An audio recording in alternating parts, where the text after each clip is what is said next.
Good morning, everyone. I think for Dore, good evening. Good evening to Dore, and good morning to everyone else. Once again, we have an exciting program planned for you all. We have the privilege to hear from Ambassador Dore Gold. Dore Gold is an Israeli diplomat and the president of the Jerusalem Center for Public Affairs. He is no stranger to the Fifth Avenue Synagogue, as we had the honor and opportunity to hear his presentations in the past, and they are always quite insightful and meaningful. Ambassador Gold's topic today is why Israel is right to doubt that a new negotiation with Iran can be made to work. Formally introducing Ambassador Gold this morning is Chairman of the Board of Fifth Avenue Synagogue, Dr. Walter Molofsky.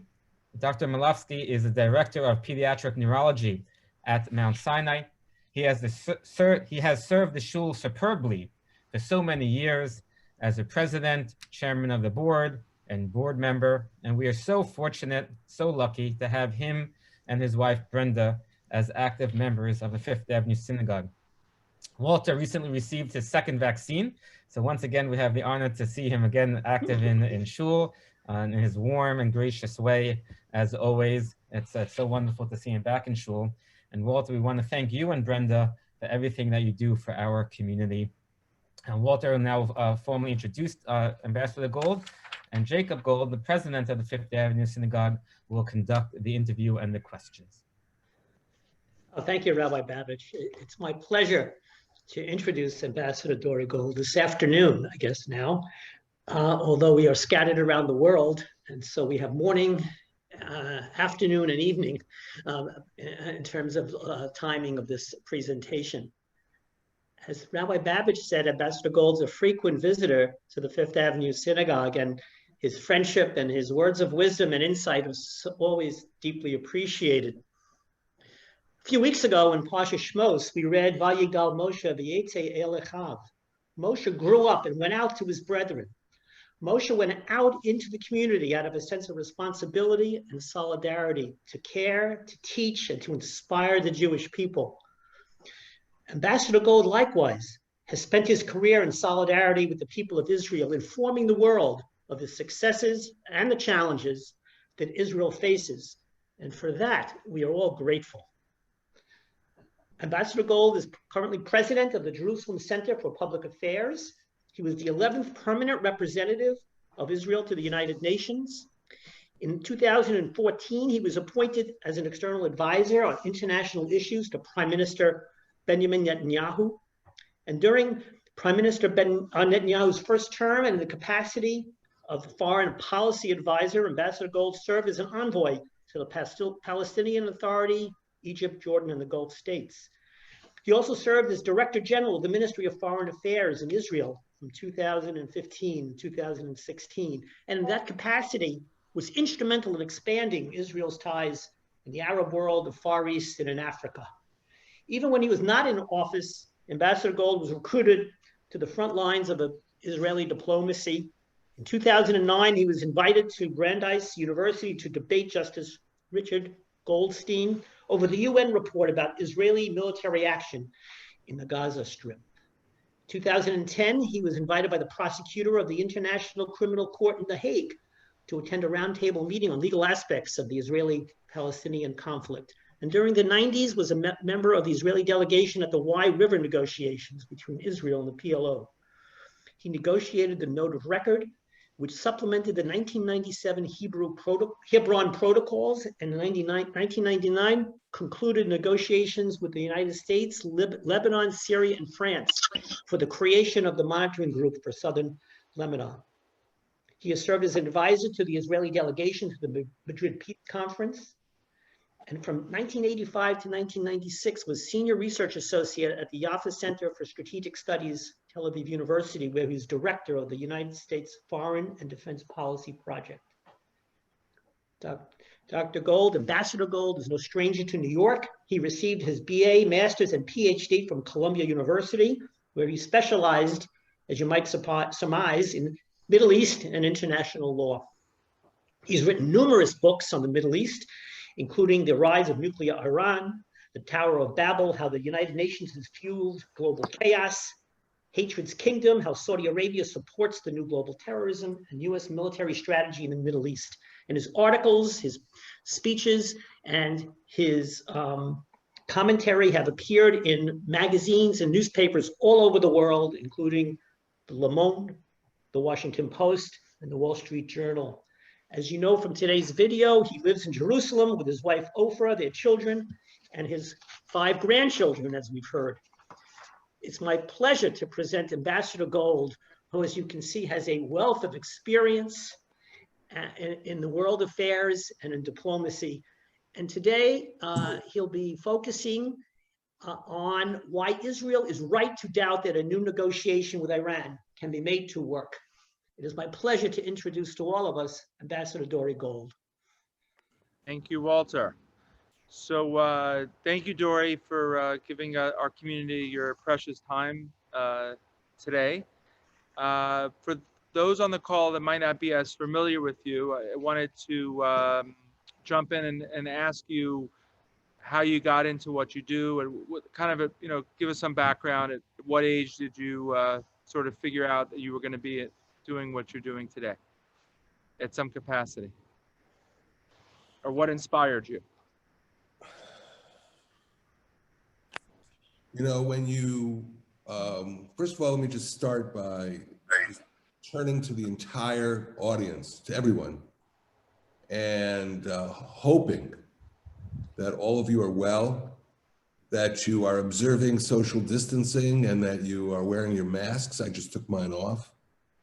But obviously we're in a global health crisis, and Kol Yisrael Arevim Zeh Lezeh, we're all, to worry about each other. And so, when I heard that the coronavirus is spreading in New York, I thought of the Fifth Avenue Synagogue. I thought of you as individuals. So let's hope that by Pesach, we're almost out of it, if not completely, and we can get back. I'll give you a lecture at the Fifth Avenue Synagogue without a mask, and you can hear me. Amen. But in the meantime, we depend on technology. Now Just going to be just gonna cut the sound. Sorry, someone's on the right here. Okay, we'll go on mute. I don't know who that is. Okay, sorry. Go ahead. I'm in this room alone. No, I know, but they have your law. It's okay. Go ahead. It's all good. Okay, so now let us discuss how I got into this business. Well, I went to Columbia University.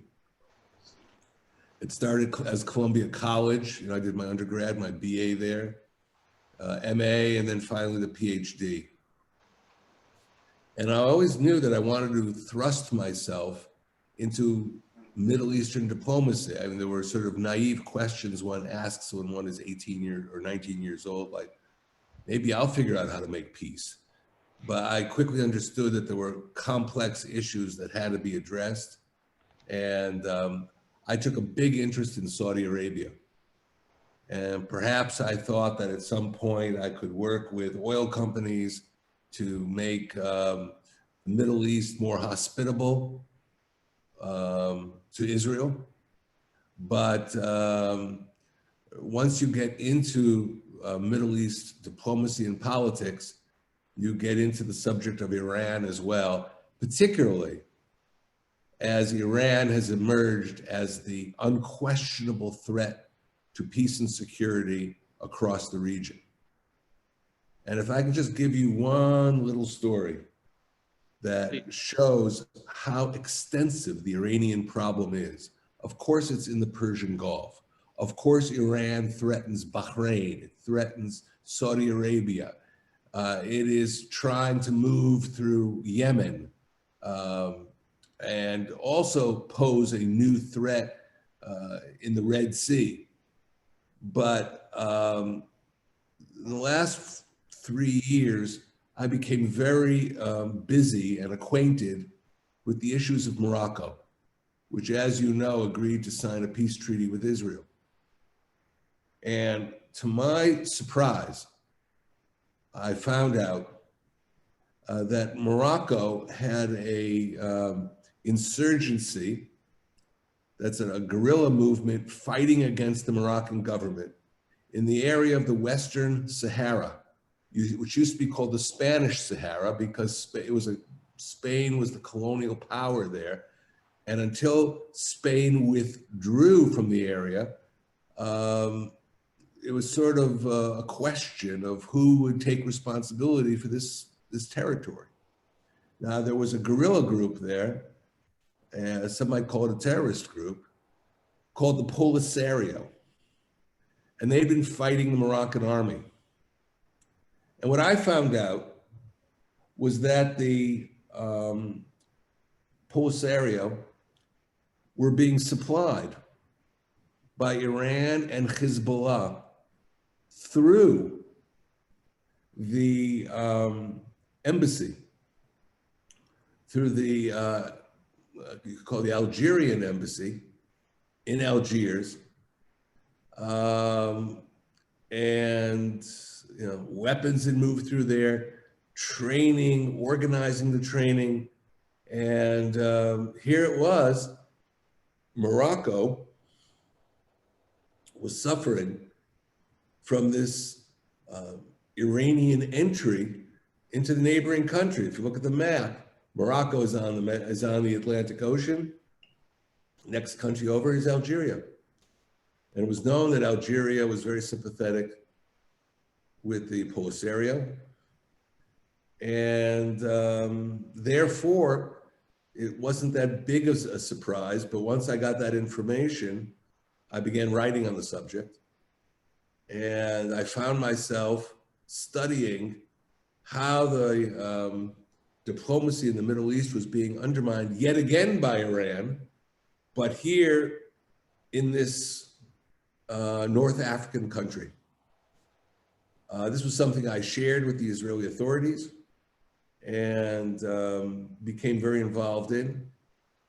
And perhaps it's one of the factors that brought Morocco to say to themselves, we can't just continue on this path of under the table relations with Israel. Let's make an open peace treaty.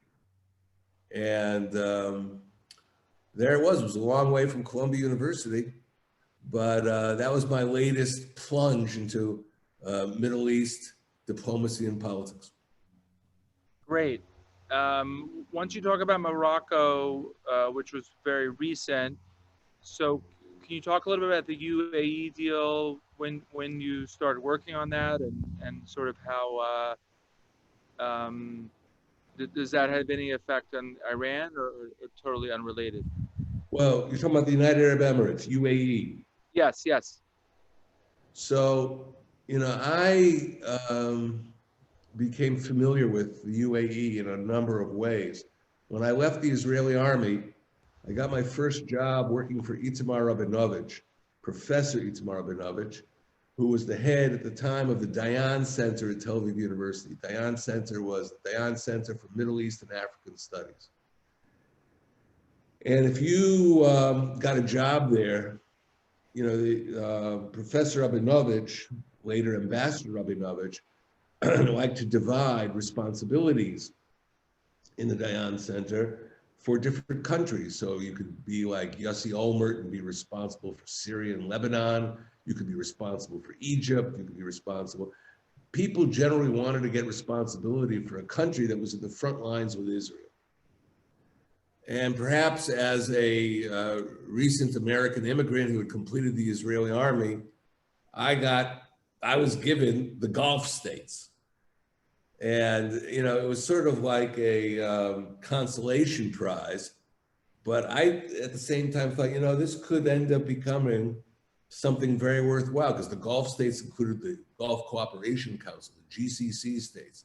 They included Saudi Arabia, Oman, Kuwait, Qatar, et cetera, et cetera. So I was following the United Arab Emirates as one of the areas of responsibility that I had.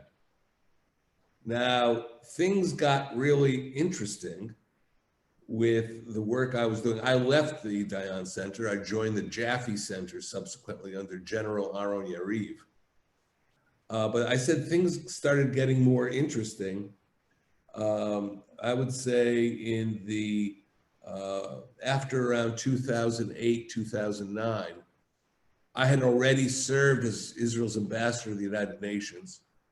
I had a relatively high level of familiarity with the United Arab Emirates, that is on paper. And what it seemed to me was that all these countries along the coastline of the Arabian Peninsula were very concerned, threatened by Iranian policy, Iranian defense policy, Iranian foreign policy, what Iran wanted to do. Now, I wrote a book called The Rise of Nuclear Iran. And in it, I have many of the Iranian statements about those Gulf states. And they included actual Iranian statements saying that Bahrain's an independent country. It's an island next to Saudi Arabia. But the Iranians made statements, and these weren't made by lunatics. These were made by people who ran for president of Iran. And they said Bahrain was Iranian territory. It belonged to Iran.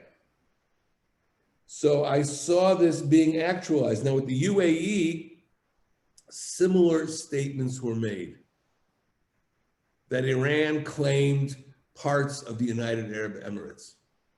Now, I also knew that there were 3 islands in the Persian Gulf that were part of the UAE, and Iran had moved troops into those islands and claimed them as Iranian territory. So what you saw was either Iran was actually claiming the territory of the Gulf states, as in the case of Bahrain, or was actually operationalizing those claims, as in the case of the UAE, as its troops sat on those islands. The significance of those islands was that they were relatively close to the outlet of the Persian Gulf into the Indian Ocean through the Strait of Hormuz.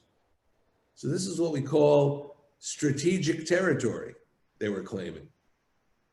And it was clear to me that this could create, although not necessarily, but it could create a certain opening for Israel in those countries.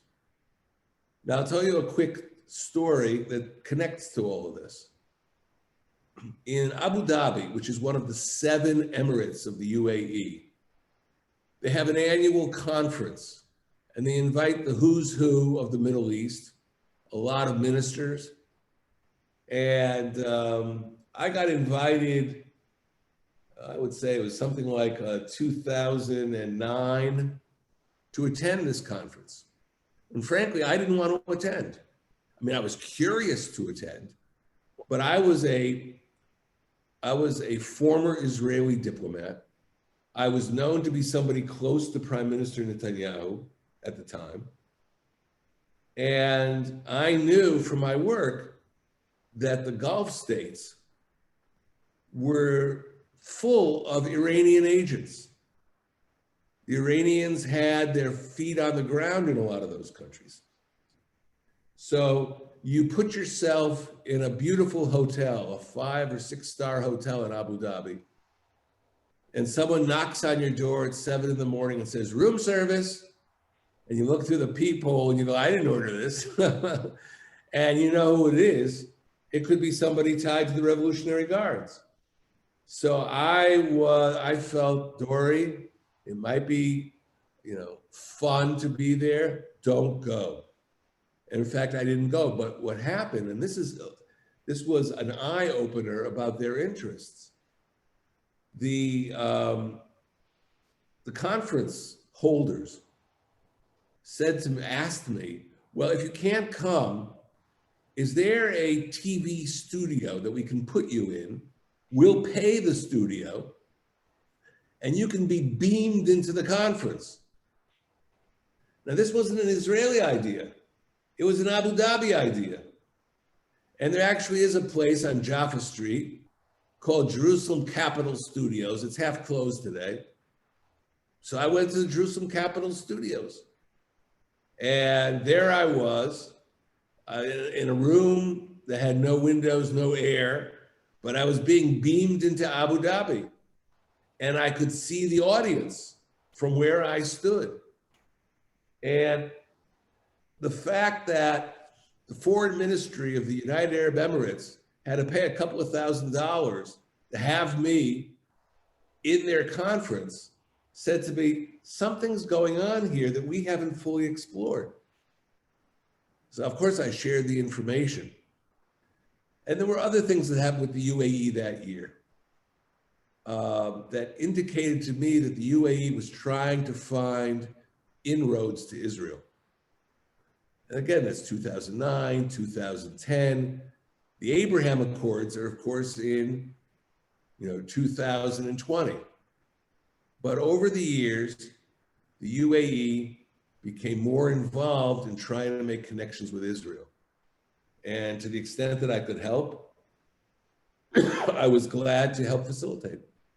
So what was the impetus in them, having such an interest in Israel?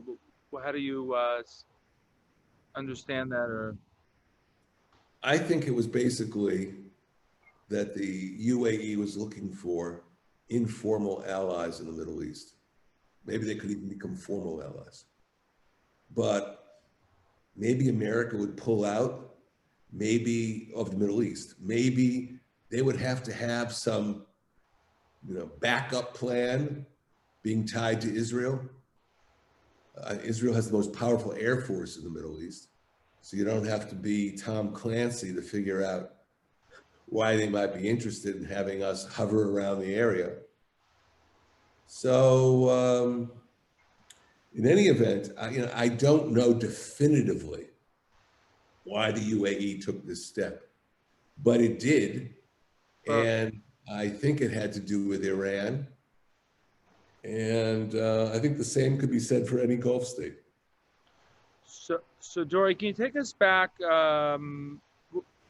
Iran has been a problem forever, right, for Israel? I mean, this is nothing new. It escalated over time, but I'm going back 30, 40 years ago where, in Baltimore, a lot of the Jews got out of Iran. They were, getting people to basically save their lives. So give us the background of Iran. Was Iran always a problem? Well, I think the pivotal year of change is 1979. Iran used to be run as a monarchy under the Shah of Iran, Reza Pahlavi.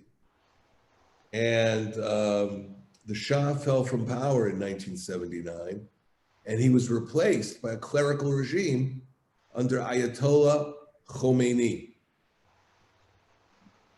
Khomeini takes Iran through the 1980s. He dies, and he's replaced by a different Ayatollah, Ali Khamenei. And but Iran was a violent power, and Iran became much more powerful in certain very important respects.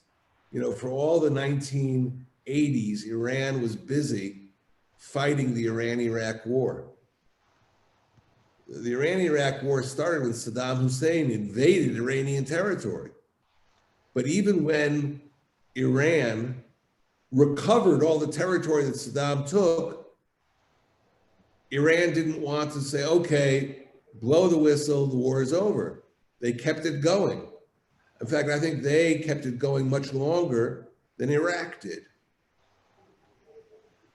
And Iran became far more confrontational with the United States because the US was perceived in the days of the Reagan administration as being a country that saw its interests tied to Saddam Hussein and Iraq, believe it or not.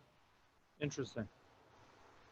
Anyway, it gets a little complicated, and it's a little bit, the Iran-Iraq War alone is a 2-hour lecture. Okay. So I've We given only you, have an hour.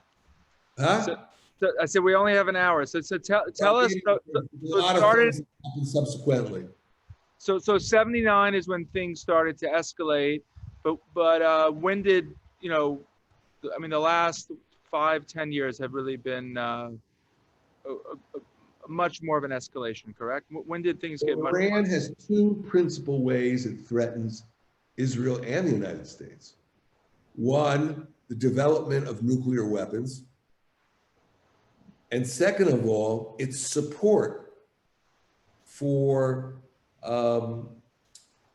insurgent organizations, terror organizations across the globe, particularly in the Middle East, but not only in the Middle East. They've even come to North America, like Hezbollah. So these are the twin threats of Iran.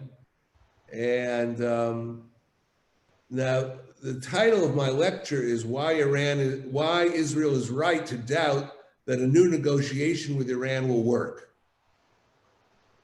Because there were negotiations, people forget it. Forget that fact. So what happened in the past was that back in 1982, a Iranian resistance organization, anti-regime, anti-Ayatollah, did a press conference in the United States where it revealed the Iranian facilities that were going to be used to develop nuclear weapons. So this was revealed by this group. And America had to either do something more to get involved in a war with Iran, or maybe negotiate its way out by getting the Europeans to begin negotiating with Iran, to have Iran close down those facilities. So there was, at that time, something called the EU3. Britain, Germany, and France. And they negotiated with the Iranians to try and get the Iranians to do exactly that. What year is this? This is really in the year 1982, 83, 84. Okay, so Reagan is president then? Reagan is president, but Reagan doesn't have to be contaminated by a negotiation with the Iranians. Okay. By the way, the Iranians had already attacked America in an indirect fashion. You might remember there were US Marines stationed in Beirut, Lebanon. And in 1983, a proto-Hezbollah group used a truck bomb and attacked the Marine barracks there, Wow. killing over 250 US Marines. That was ordered by Iran. Wow. So Iran was already a big, big problem for the United States. The Iranian goal, get America out of the Middle East, that simply. So, that was beginning back then. And America knew it had a problem with Iran, but not everybody wanted to admit it. Caspar Weinberger, who was the Secretary of Defense, refused to say that the attack on the Marine barracks was an Iranian job. Refused. For whatever reason. So maybe talk about, because we have a new administration. So President Trump cut off all funding to Iran roughly 3.5-4 years ago. Is that correct? Correct. So what happened because of that, and sort of where are we headed now? Well, the Obama administration also tried to negotiate with Iran. If they could get an agreement, why not? But they reached an agreement which many people, Israelis, including myself, were critical of. It was reached in 2015. It was called the JCPOA. That is a long acronym to decipher for you. But, the how could I say this? It was done. And very soon after it was concluded, Iran began to violate that agreement. And therefore, people who monitor what Iran does were very disturbed, very concerned. And President Trump withdrew from the Iran deal. So did that hurt Iran's economy? What was the effect of President Trump withdrawing? Did it have a positive effect? He kept sanctions on Iran, and he withdrew support for the deal. And that creates pressure on Iran to try and come back to the table, maybe come to a better agreement from the viewpoint of the United States. But that Let me tell you one other thing. Sorry. In the previous round of negotiations back in the 1980s with the EU3, with the Europeans, Iran would agree to things. As I said before, they violated the agreements that they signed. So one of the problems was, what was the philosophy that underpinned what Iran was doing? Was Iran going to the table in the 1980s because Iran wanted world peace, because Iran wanted quiet, because Iran was willing to pull back and lower its tremendous ambitions? Well, there was a gentleman by the name of Hassan Rouhani, who was the head Iranian negotiator back in the 80s. And he gave a speech which was covered in the Iranian press. And in that speech, he made the following statement. When we were negotiating with the Europeans in Tehran, we were installing equipment in parts of the facility in Isfahan. And what that meant was Iran was exploiting negotiations to proceed with its nuclear program. The facility in Isfahan was a facility for heavy water to produce plutonium. And Hassan Rouhani revealed their cards. Now, why is that important for us today in 2021? Because Hassan Rouhani is not the head negotiator. He's the president of Iran. So you can see his philosophy of using diplomacy to build Iran's power and to build its military capability. Back then, he said, the world would face a fait accompli when Iran was finished with its nuclear program. So, Iran may say in public through Zarif, their foreign minister, that, our nuclear program is for peaceful purposes. It's not for weapons. But there were serious questions came up in terms of what Iran was up to. It was building the foundations of a nuclear weapons program. So there are others that don't share this perspective, meaning, in other words, everyone wants to stop Iran from being a nuclear power. Are there those that disagree with stopping Iran, or they're in denial? Like, how do you understand? There is a denial element. One of the things that drove me nuts when I was writing my book on Iran, and it just kept coming up over and over again. You would hear American, European spokesmen, analysts saying, Iran can't be developing nuclear weapons because Ayatollah Khamenei issued a fatwa, a legal opinion, a fatwa, saying that nuclear weapons are un-Islamic. They're a violation of Islamic law. Now, back in, 2007, 2008, I was completing my book, The Rise of Nuclear Iran. And I think I was in Berlin, and I was running through the airport, and I saw a Newsweek.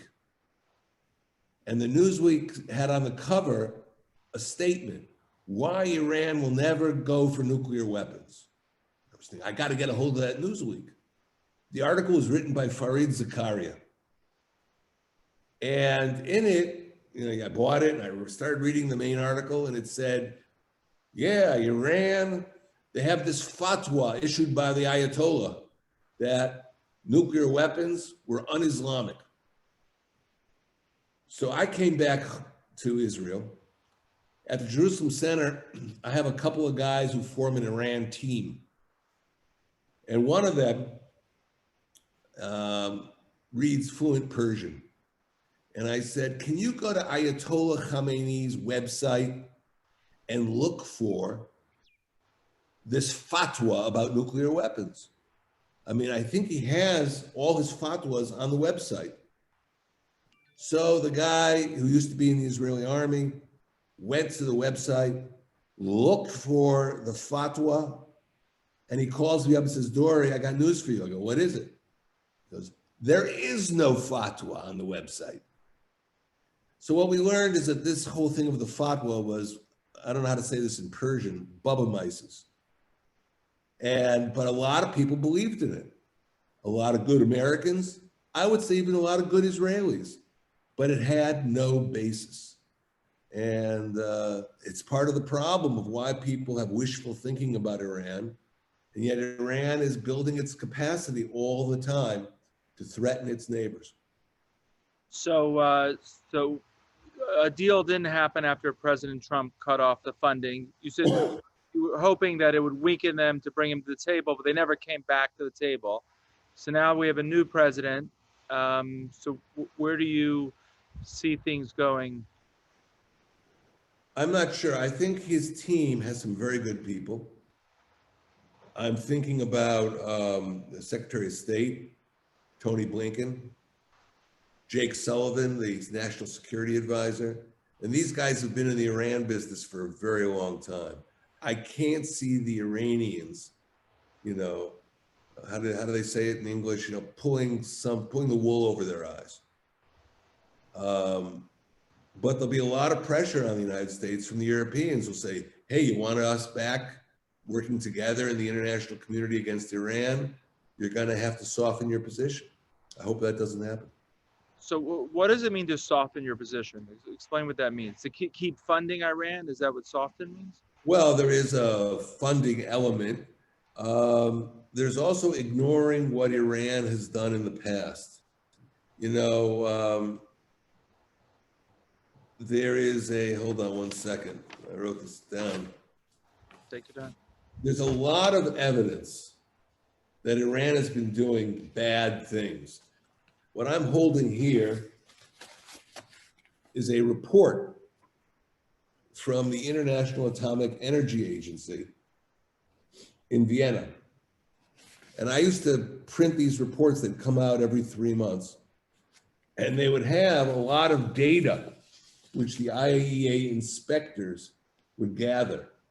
It's not easy to read these reports, but it's important because of the information they carry.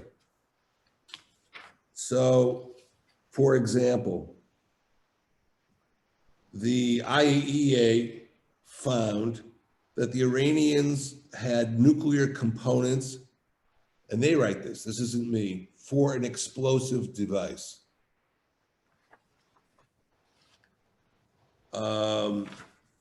I would say,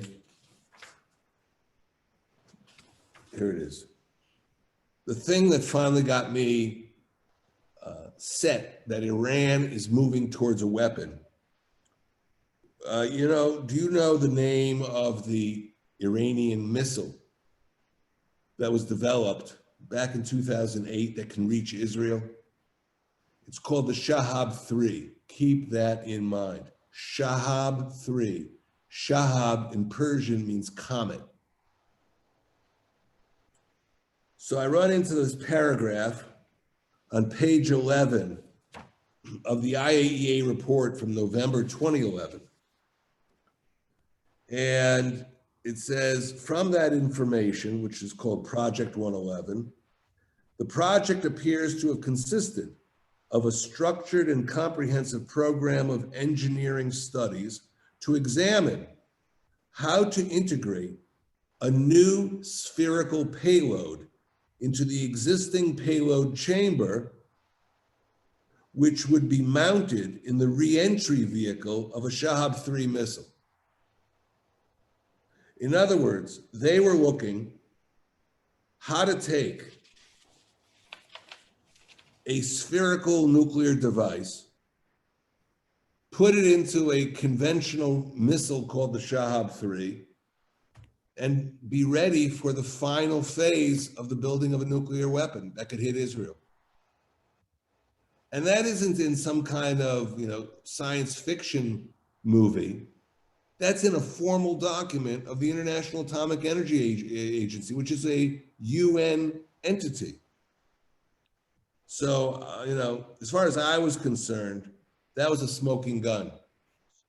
I mean, hasn't the head of Iran, so go ahead, I'm sorry. If I found it and read it back in 2011, every intelligence agency in the world had access to it. It's off the internet. And that's why I think we have to be very concerned about Iran, and that Iran is not going to stick with any past understandings they have developed with the West, but they're going to move on to try and get a nuclear weapon. So, I mean, hasn't the former head of Iran said explicitly he wants to destroy Israel? I mean, isn't it, it's not a hidden agenda, is it?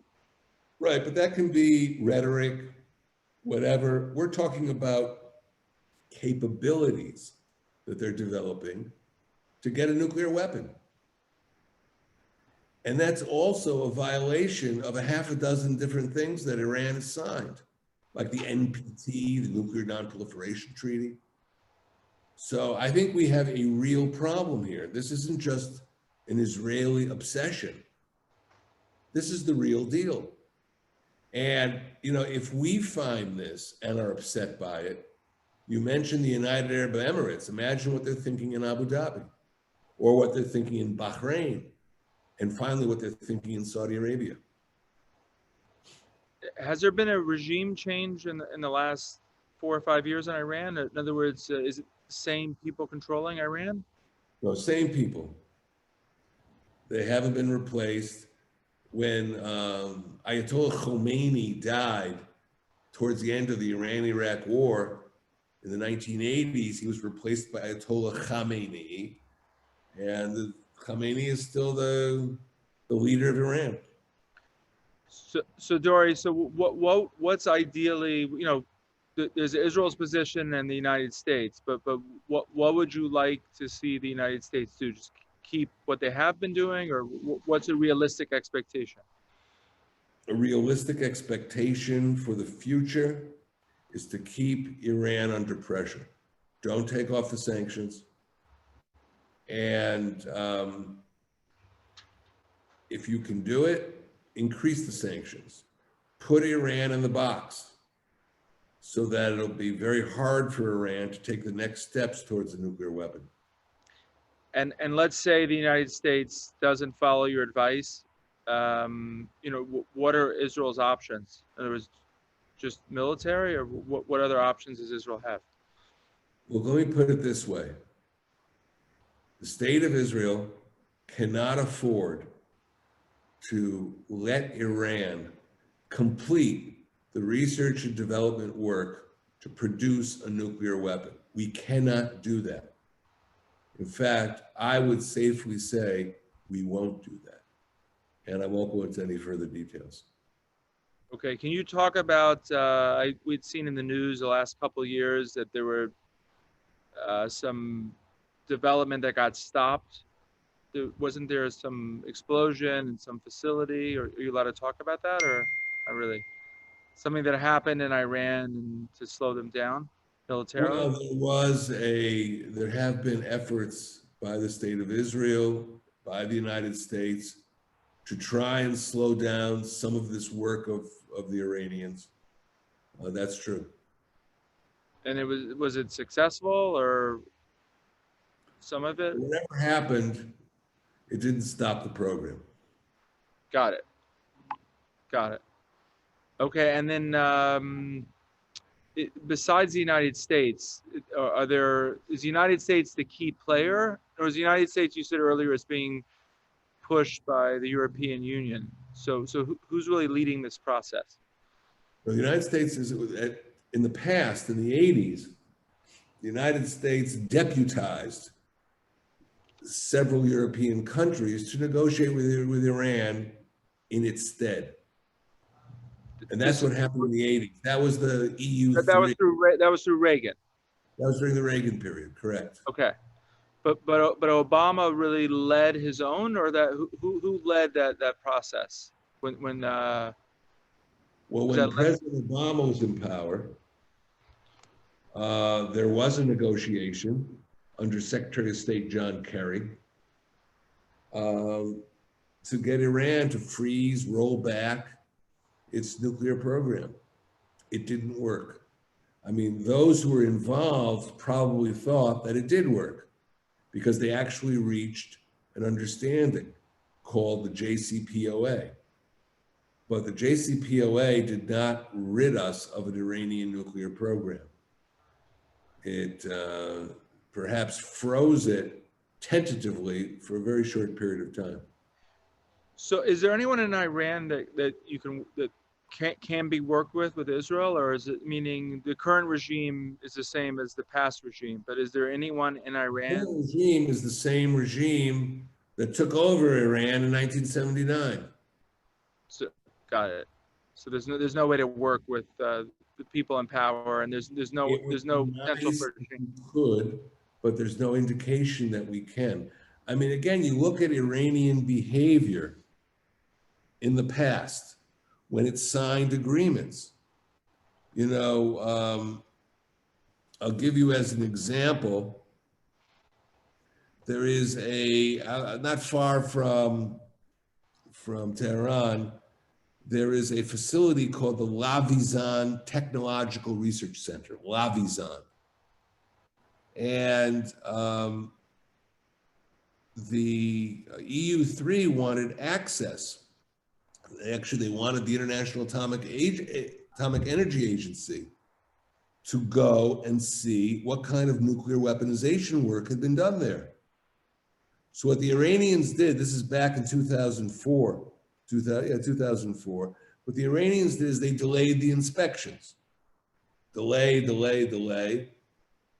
In the meantime, the Iranians picked at this site 6 buildings to demolish. They demolished 6 buildings where some very sinister work was being done. They also removed the topsoil from where those 6 buildings stood. And the removal went down several meters. Why were they doing that? Because they wanted to prevent the IAEA from taking incriminating soil samples. Interesting. Now, if you're not doing anything wrong, what do you care about the soil samples for? But obviously they were doing something wrong. And that's classic Iranian behavior. And as far as I'm concerned, that would repeat itself, or there'd be a temptation to repeat that after any new agreement with Iran. There is a facility which keeps being raised by the West called the Parchin Military Complex. And in Parchin, the Iranians produce conventional high explosives used in the detonation of nuclear weapons. They have refused to let anybody get near Parchin, except at one time in January 2005. For a very brief period, a very limited amount of land and buildings that they let anybody into. So what you have is the Iranians constantly holding back on fulfilling their commitments in very sensitive parts of the manufacture of nuclear weapons. And that's why I just don't think, you should hold your breath that the Iranians are going to come clean so quickly. You know what? If President Biden explores what are the limits of Iranian diplomacy, and he can try and make an agreement, let him try. But I'm saying this, don't hold your breath about Iranian compliance. In the past, they failed to comply with agreements which they signed. Dore, can you also talk about, the media didn't cover this, but I was told from sources that President Obama personally had money sent on a plane to Iran, and some of that funding, has funded Hezbollah. Are there definite ties to that, or why is the media not covering that? Part of giving Iran some incentive to work with the United States involved at one point the United States supplying large amounts of money to the Iranian government. I don't want to say how much. It's just unfortunate if there are, wrong-headed expectations that Iran is going to go down the route of moderation. There's no indication that's the case. And how does that funding get done without Congress or the Senate? In other words, is that something that was transparent, or I'm not aware of? Well, I don't know whether you would need a congressional approval for that kind of funding, but whatever, it wasn't one of the, let's call it, one of the sunny days of American diplomacy. And are there definite ties to prove, they're funding terrorism today to kill, Jews in Israel, or we're talking about the question. Sorry? There is no question, but Iranian money goes to organizations like Hamas, like Islamic Jihad, which are both interested in waging war against Israel. No question. And that's been proven, meaning when you say no question, in other words, President Biden will know that's a fact? How can you deny that?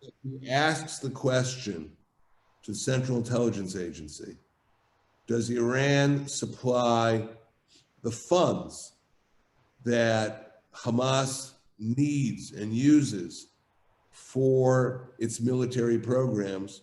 The answer would be absolutely yes. And why does no one care about that? In other words, why would people overlook that? Some people, I don't know. I can talk about Israeli policy. I can talk about Iranian policy. It's hard to talk about why U.S. choices are made in that respect. Well, forget the U.S. Why would the EU, or why wouldn't they care about that?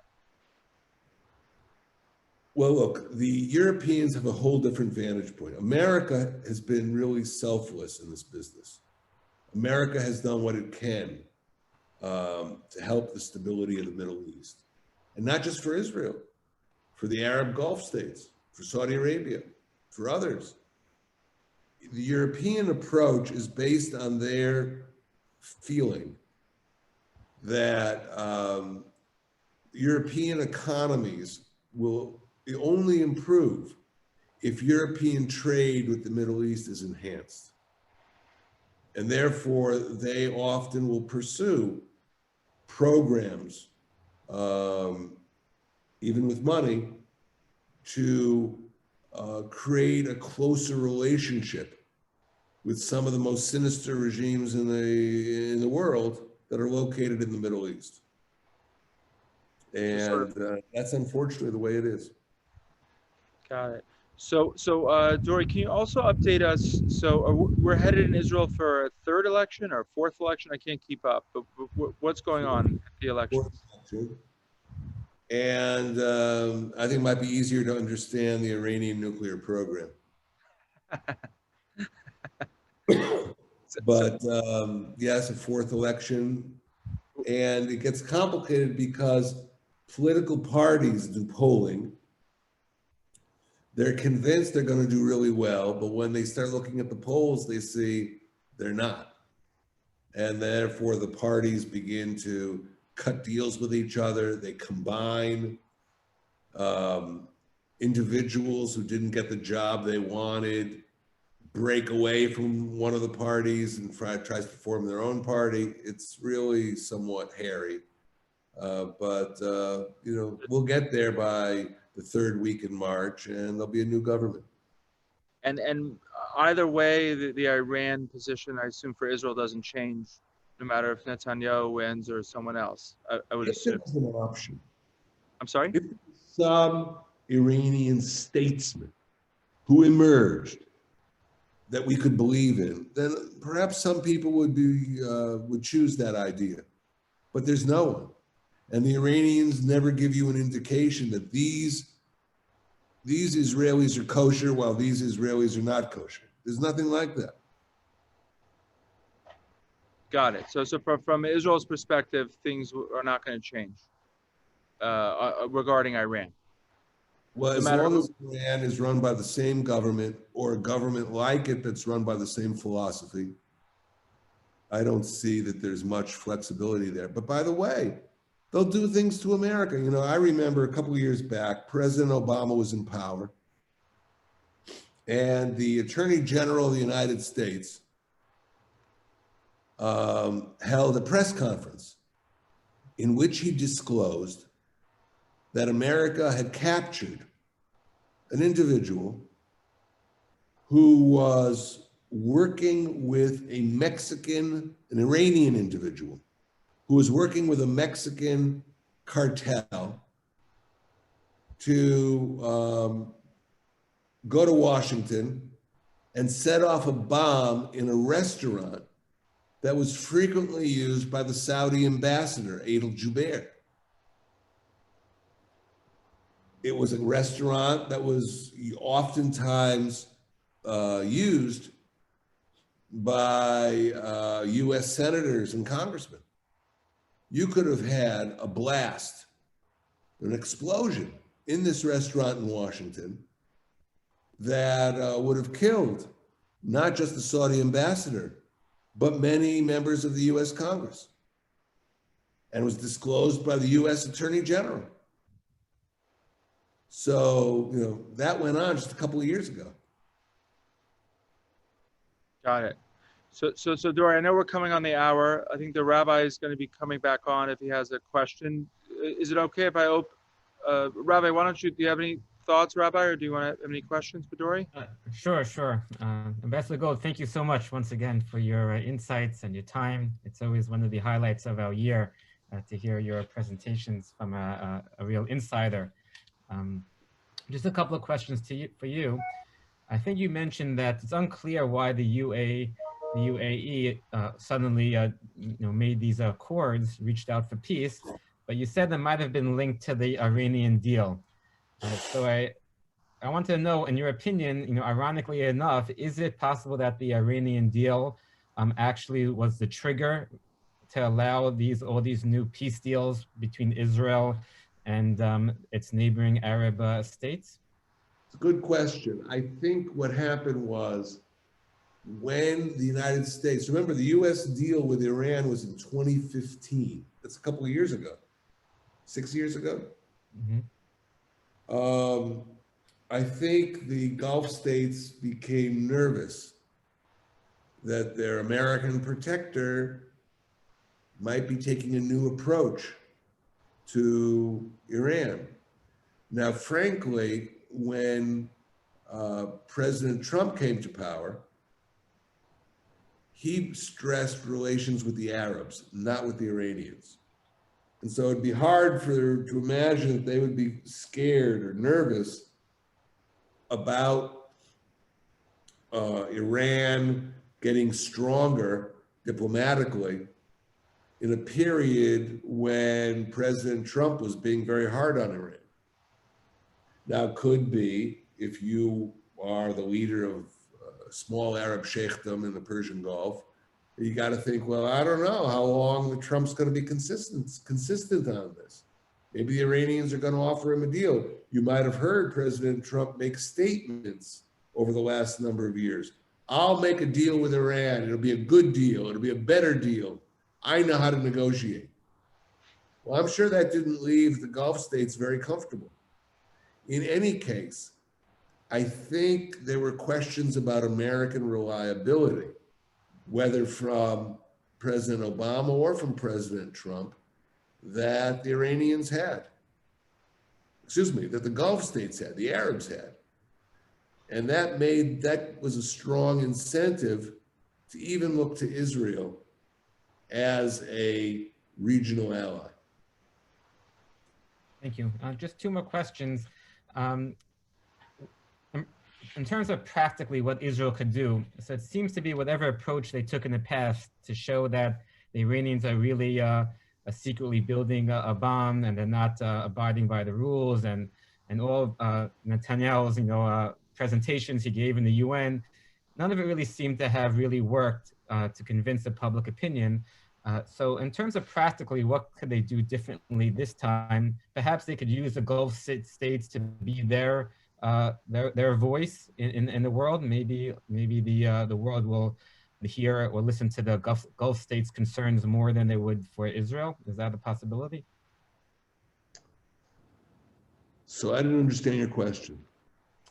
Meaning in terms of the practical, how Israel could practically convince the world about the dangers of the Iranian ability to develop a bomb. So it seems to me that whatever approach they did until now with Prime Minister Netanyahu's presentations in the UN, none of it really had an impact for the world to understand that the dangers of this.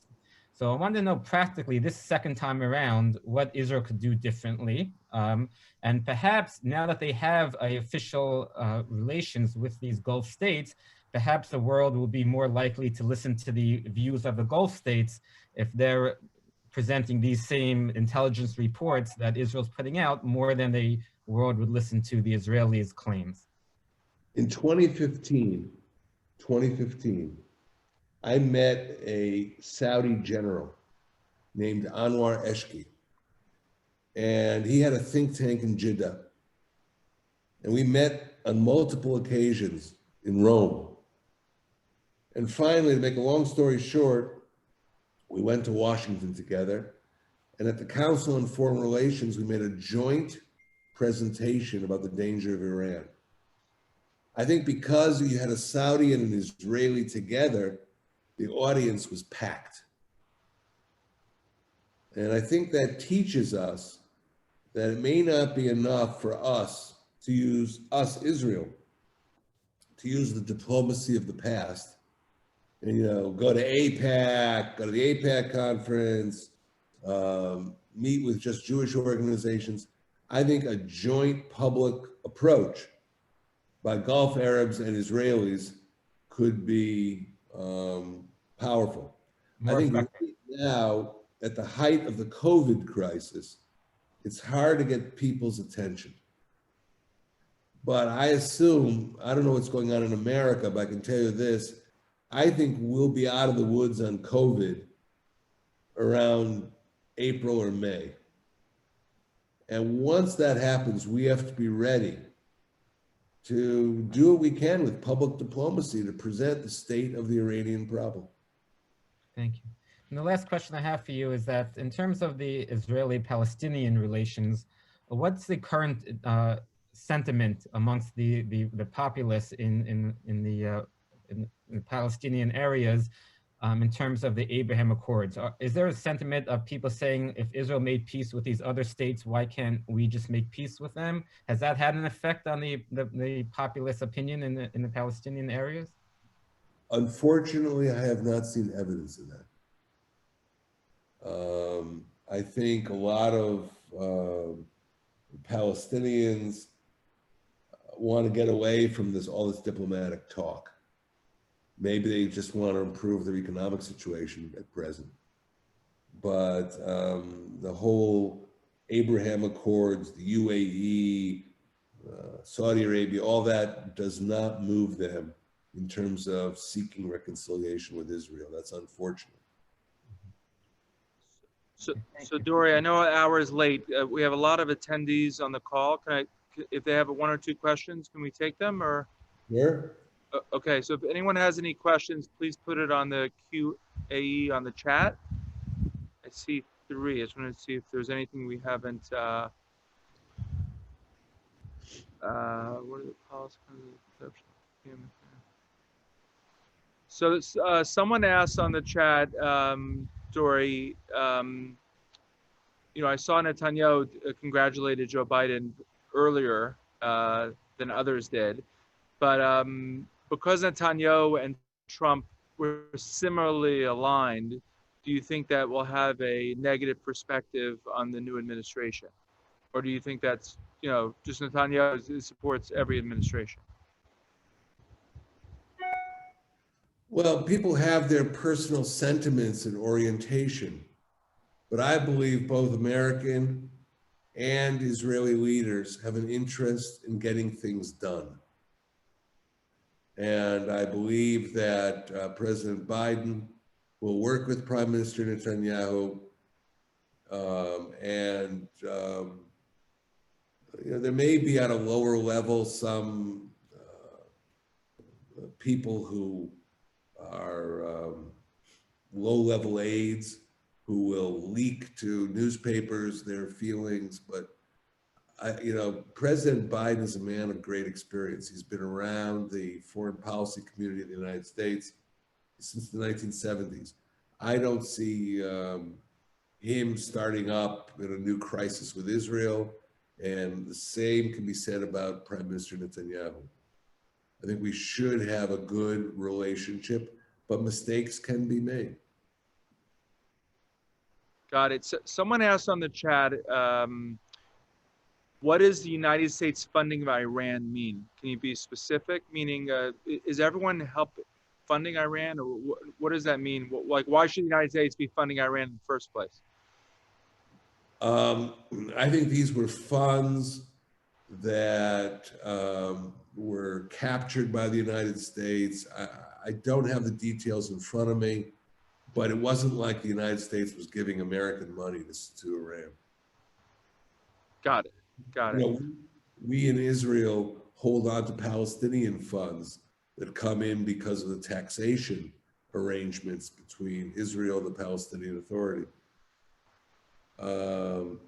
But if you know the Palestinians are going to use that money to fund terrorism, you don't want to turn it over. So I'm happy you mentioned that, because we had Sander Gerber did a Zoom for our community about the Taylor Force Act, and your name was brought up and how instrumental you were in helping him. So he talked about the funding both in the United States and that even in the Knesset in Israel, that they were funding money to terrorism, and because of the Taylor Force Act that stopped. Is that what you're talking about? Well, it's the same principal issue. Sander has done something which is extraordinary. Yes. And he's called people's attention to this problem of funds going to the PLO, to the Palestinian Authority, and those monies being used to incentivize terrorism. It's terrible. But I think because he was so persistent, it has really put pressure on the Palestinian Authority to at least reconsider the path it's taken. Got it. So Dore, we post-COVID, we hope to have you back at Fifth Avenue. I'm also curious, we've had a bunch of different Zooms about what's going on in the universities, the anti-Israel sentiment. Do you also speak at universities? Do you do Zooms with them, or is that an area that you're covering? I could. We have actually a great program at the Jerusalem Center, which looks into support for BDS campaigns on university campuses. And okay. People like Dan Diker, who are really well versed in that subject. Okay, great. So Dore, really appreciate your time. I know how busy your schedule is, and we appreciate all the great work you do for Israel and the Jewish people. And post-COVID, we look forward to hearing your schedule when we can do a Friday night dinner, and you can address our community, hopefully Shabbos Day also. Thank you very much, Dore. Walter, I have a question for you, if you don't mind. Sure. I need to speak to you about a professional topic related to your area of expertise. Can you get your phone number sent to me and I'll call you from Israel? Yeah, sure. You can email me at waltermolofsky@gmail.com and I will contact you. Okay. Can you do that? Yeah. Just my name, just Walter Molofsky at Spell Molofsky. What? You see, I want to make sure I spell your name properly. You I'm misspell sorry. it, email it, you get in trouble. Yeah, Walter, Molof as in Frank, SKY. Okay, done. And All right. I'll try to give your assistant. And I'll try to reach out to you, okay? Thank you. Dore Gold is simple, DOREGOLD. All right. You can't mess that up. Gold's a good name. Yeah, what is it, Dore? Okay, I'll get it from the. Yeah, Walter, I'll Thank get you. it to you. Yeah, Okay, no problem. Okay, Rabbi. Thank you, everyone. Thank you, Dore. Thank you, Walter. Thank you. Have a great evening, Dore. Be well. Thank you. Thank you. Bye-bye. Bye.